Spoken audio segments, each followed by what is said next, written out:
Black Rob just got discharged from the hospital.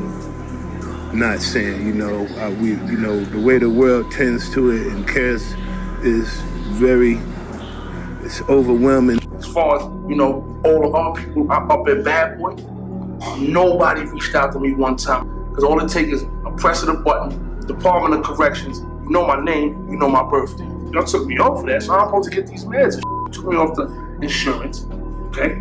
Now you take me off the website. Paid is crazy, man. It's helping me out though, man. It's making me realize I got a lot to go, man. A lot to go on, man. When delving into the emergence of the bad boy era in the hip-hop scene of the early to mid-1990s, the spotlight often gravitates toward the legendary Notorious B.I.G. and his meteoric ascent followed by a tragic demise. However, amidst the prominence of figures like Biggie, it's important not to overlook the substantial contribution of Black Rob, also recognized as Robert Ross, hailing from Spanish Harlem. Unveiling a lesser-known narrative, Black Rob held the distinction of being among the initial artists to ink a deal with Bad Boy Records, but things didn't turn out as good for him under Diddy. Now, there are allegations that there might be more to Rob's downfall and death, and that Diddy might be involved. It doesn't take a vivid imagination to see how this haunts the hip-hop mogul. I made history with them, you know what I'm saying? So game tested in the streets always to prove the kid, because before this rap shit, I was just taking a lot of money out of it. Black Rob's association with Bad Boy Records commenced in 1994, arriving on the label's roster shortly after Craig Mack. While his debut album Life Story achieved platinum status in 2000, his influence within the label's iconic moments was felt even before then. Black Rob's journey began under the moniker Bacardi Rob, and his deep-rooted ties to the vibrant rhythms of Harlem's streets paved the way for him to introduce fellow rapper G Dep to the Bad Boy family in 1998. Their collaborative efforts resulted in multiple occasions of artistic synergy, notably exemplified by the timeless single and music video Let's Get It. Make this money, take this money, ain't no way you can take this from me. Indeed, even prior to his collaboration with G Dep, Black Rob played a pivotal role in shaping Bad Boy's influence. It was through his friend RP that he was introduced to Sean Puffy Combs, the visionary behind the label, who was deeply impressed by his talents. This encounter led to his transformation into Black Rob for his stage persona. Additionally, he garnered the favor of Harv Pierre, a long-standing executive at Bad Boy, whose instrumental role played a crucial part in steering Black Rob's career within the label's domain. When you came to Bad Boys, who was there at the time? Who was there? What artists? Mace was there. Mace, Craig G, Biggie, Faith, Mary J. No, Mary J wasn't with her. It's widely acknowledged that Diddy bears responsibility for the decline of Bad Boy Records, and the stories behind the label's artists are well known. Some artists resorted to drastic measures like throwing chairs at Diddy to extricate themselves, while others faced legal troubles resulting in imprisonment. Some stars underwent religious transformations, and over time, the label seemingly morphed into what was dubbed the Bad Boy Curse. It appeared that anyone who became associated with the label would eventually face misfortune. Obviously, he was the Uber star, and I was just up and coming. So, it's gonna be a show. But he used that to just threw me off. It was terrible, man. Mace was poised to become a prominent figure not just in R&B, but across the entire rap landscape. His announcement of stepping away from rap to become a pastor caught everyone off guard, especially given his chart-topping reign from 1996 to 1999. His abrupt departure from Bad Boy Records fueled a heated controversy, fueled by swirling rumors about the reasons behind Mace's unexpected decision. The real reason why I decided to start rapping, I just wanted to better my life. I wanted to do something better for my life. Not all the time, money is the best thing for your life. In fact, during the peak of his career following the success of his album Harlem World, Mace reportedly revealed this intention to a radio interviewer. I felt like I had a lot of money, but I didn't really know who I was. I knew I had to do something other than hip-hop. However, there are those who remain uncertain about the exact reasons behind Mace's departure. Leaving Bad Boy Records was not typically an easy feat, as Diddy was known for making it challenging for artists to exit their contracts. Mace had been signed to a deal that spanned a significant amount of time, which raised questions about the circumstances that led to his departure. Just a business type situation, but they were cool. Despite the hurdles, Mace made a surprising comeback after 5 years with his album Welcome Back under the Bad Boy label. However, even after this return, his desire to leave the label resurfaced. In a bold move, he managed to secure an interview with Puffy during which he directly requested his release from the contract, marking yet another twist in his tumultuous relationship with Bad Boy Records. I've signed this official. Your boy is Freedom Bird.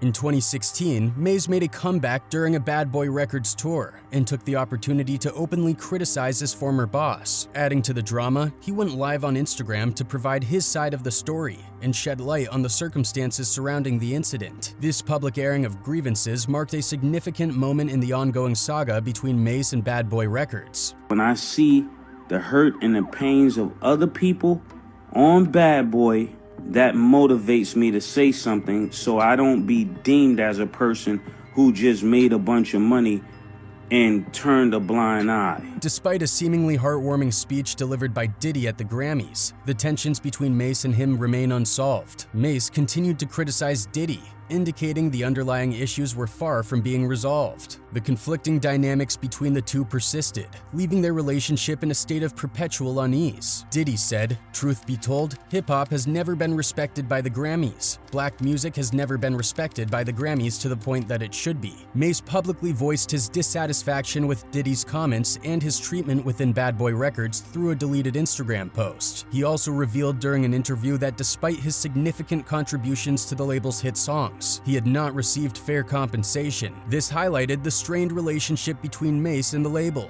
The beats, you ain't getting the money, you ain't getting the publishing, you ain't getting the respect. And I don't think you're like that. A significant number of artists previously signed to Diddy's label have chosen to leave their music careers and prioritize their religious beliefs. The question arises, what circumstances led to this pattern?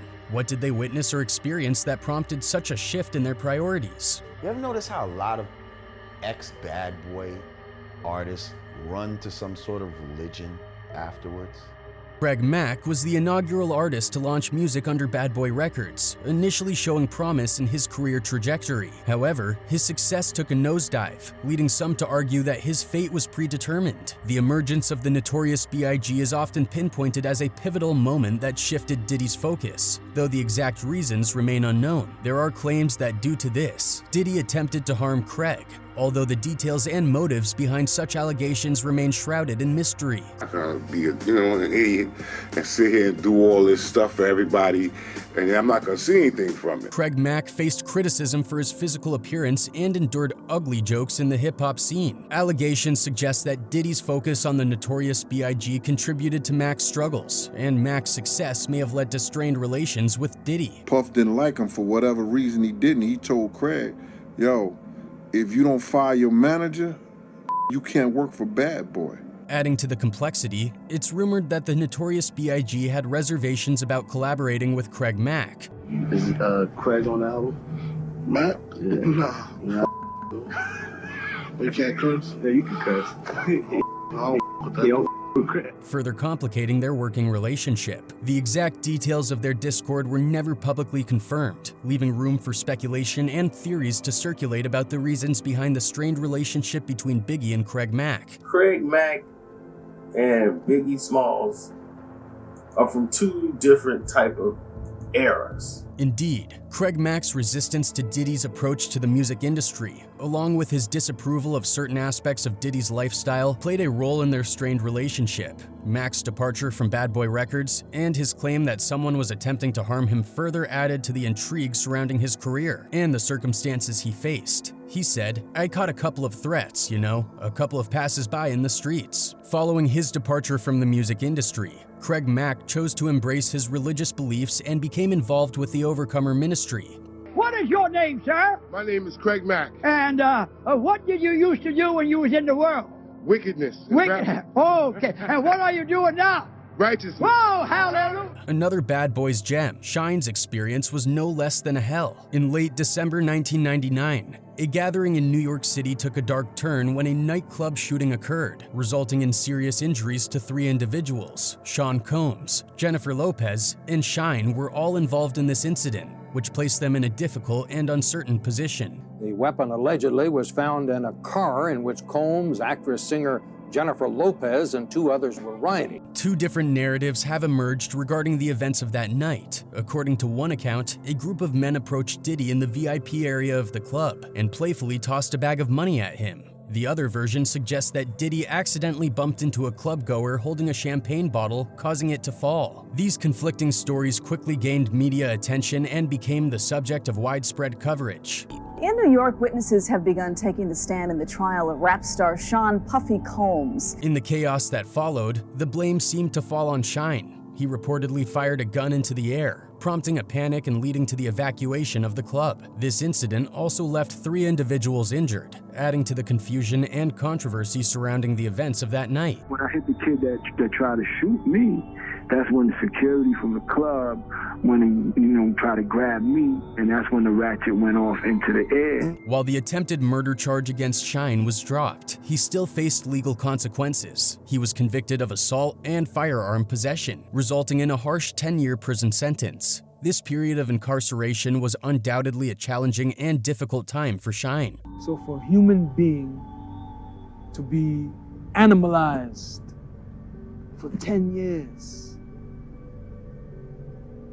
there's no quick fix to that. At that point, a range of witnesses assert that Diddy brandished a firearm, an allegation he vehemently denies. I do not own a gun, nor did I possess a gun. However, there are accounts from witnesses suggesting that Diddy may have allegedly offered his driver $50,000 to assume responsibility for the firearm charges. Shine provided his own perspective, stating that he had the gun due to being shot a month earlier, as he shared in a radio interview. There's no relationship there to have a beef, right? Exactly, he doesn't exist to me, and Nothing that the man didn't meant to do.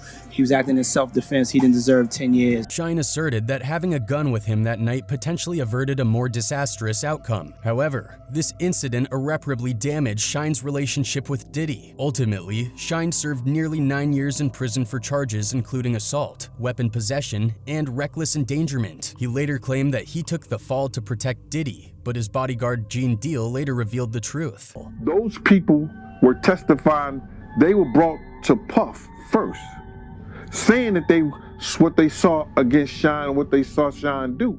Former bodyguard Gene Deal has brought forward startling revelations regarding the death of the notorious B.I.G., challenging the widely accepted narrative of a drive-by shooting. Contrary to common belief, Deal asserts that the rapper's tragic murder in March 1997 was not a conventional drive-by incident. Instead, he contends that the unidentified assailant was already positioned and waiting before firing the fatal shots, offering a fresh perspective on the events surrounding Biggie's untimely passing. A Muslim big.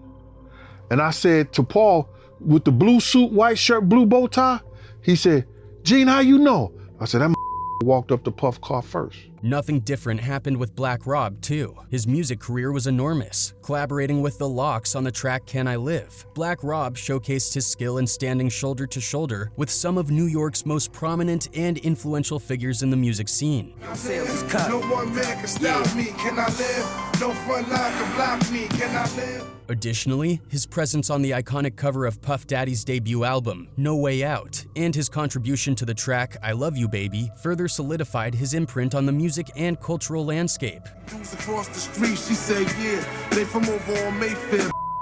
Rob's distinctive style was a fusion of raw energy and deeply personal narratives, creating a unique blend where his husky, barren voice intertwined with emotive storytelling elements. Rob continued his journey and released another album titled Game Tested, Streets Approved in 2011, asserting his independence from Diddy and his former label. Unfortunately, this album didn't attain the same sales and attention as his earlier works. Anything ill you see is whoa. Have me with big 6 at the curb, that's whoa, okay? Black Rob's journey within the label was not devoid of challenges. In 2006, he faced incarceration due to a robbery charge. During his time in prison, Bad Boy Records reportedly removed him from their website and offered limited financial and emotional support. Despite being a featured artist on Bad Boy for Life from Puff's 2001 album, the saga continues. Black Rob came to realize that the famous line from his boss, "Don't worry if I write rhymes, I write checks," came with certain conditions. It's always a shock to me You know what I'm saying? When he said, yo, Dep was down with Bad Boy, I said, what? So I went to his house. I went to his house and got him, and he said, yeah, I'm down with Pop. He channeled his heart and soul into his music, reflecting his life's challenges and his resolve to rise above the turmoil that surrounded him. However, his triumphs were often fleeting, and like numerous other rappers, legal troubles hindered his career's progress. A tragic turn came when Black Rob suffered a stroke, significantly affecting his health and overall well-being. I mean, I've been dealing with this man for 5 years. Damn. 4 strokes. Man, I don't know what to tell you, man. Despite his utmost efforts, he struggled to replicate the massive success of Life's story. Regrettably, his health deteriorated further, and he encountered multiple obstacles on his journey. Tragically, his battle came to an end when he suffered a cardiac arrest on April 7, 2021 at Grady Memorial Hospital in Atlanta. Black Rob passed away at the age of 52, leaving a legacy of his contributions to the hip-hop world. Black Rob's presence played a pivotal role in documenting the evolution of Bad Boy Records both before and after Biggie. It's truly challenging to accept that he didn't receive the recognition he deserved while he was alive. Only after his passing did people truly grasp the significance of his legacy and the impact he made on the hip-hop world. Some internet users shared their perspectives on the incident. One of them wrote, "This is heartbreaking. At one point in time, he was a big hip-hop artist. To go from that to practically decrepit and homeless is tragic. RIP. Another one added, "I can't believe that he is dead and gone. This is too deep and I myself was crying. RIP Black Rob." Both fans and fellow artists should have given him more appreciation and respect during his lifetime. Unfortunately, his career faced challenges, and it's disheartening to see how the curse surrounding Bad Boy Records seemingly played a role in the difficulties he encountered.